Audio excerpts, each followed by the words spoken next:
Compassion, by its definition, is to recognize the suffering of another with a desire to alleviate that suffering. The Dalai Lama has said that if you want to be happy, be compassionate. If you want others to be happy, be compassionate.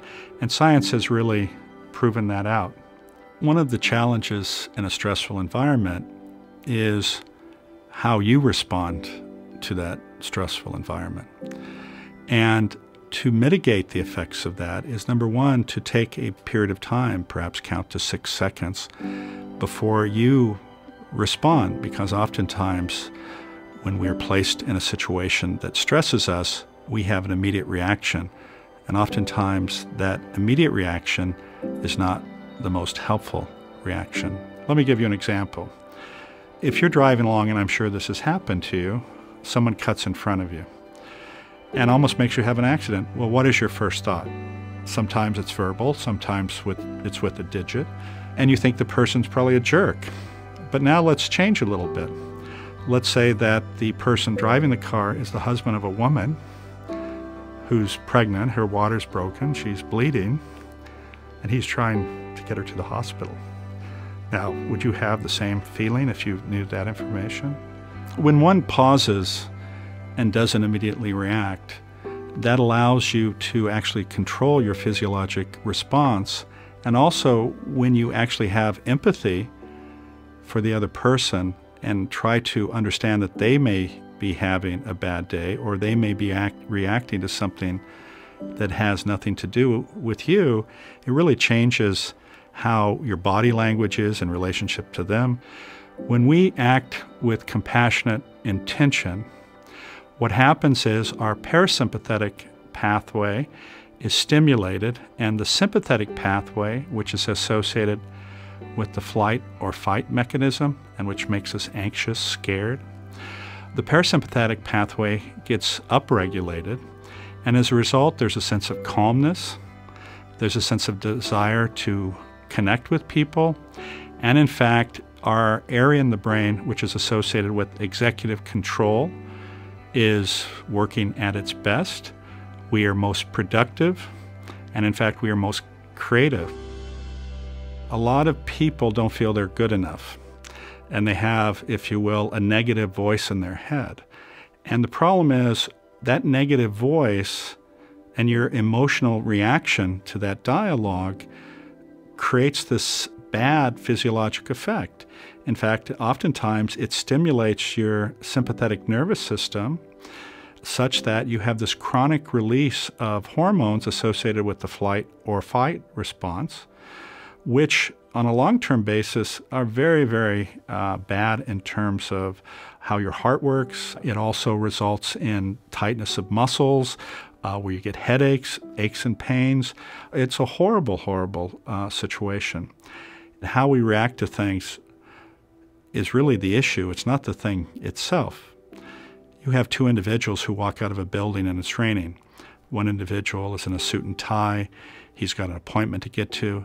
So his reaction is, this is horrible. What a horrible day. Geez, this has sucked. My suit is wet. I'm going to have to get it dry cleaned. There's going to be traffic. I'm going to be late for my meeting. And he's angry and upset the whole time from the second he walks out of the building. You look at another individual who walks out, he looks up, feels the rain drops on his face, and he says, I feel so alive. The rain is warm. I know we're having a drought. I'm so thankful that this rain is here because it allowed the crops to grow. What a wonderful world we live in. Yet both individuals have experienced the exact same event. So it's not so much the event that has occurred, it's really how you react to the event. When an individual is compassionate, it's not just about them.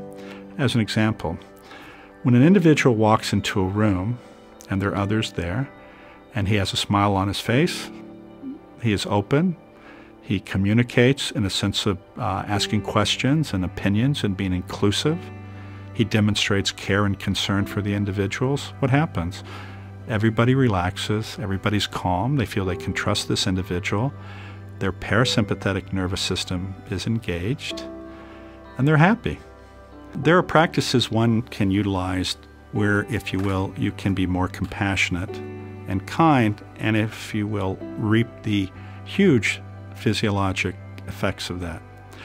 What I personally use, and frankly what's my daily practice, is 10 letters of the alphabet, starting with C.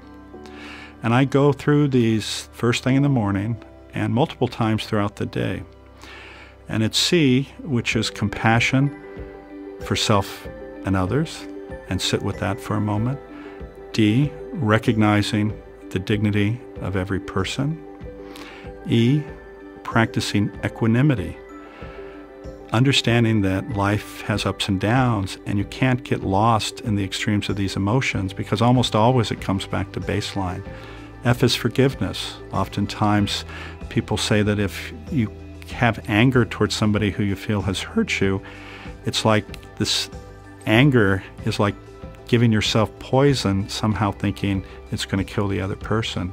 It only hurts you. So forgiveness. G is gratitude. If you spend so much time thinking of what you don't have, you miss the wonderful things that you do have. And we know that money itself, while at a certain level is necessary for survival, beyond a certain level, it has no association with happiness. Once you have the ability to feed yourself, house you and your family, and have security. H is for humility, understanding that you're no more important than anyone. I is practicing integrity, having a set of personal values that you live by. J is justice, understanding that because most of us are so blessed, we have a moral responsibility to those who are vulnerable. And K is kindness, which is the active component of compassion. And all of this is contained by love.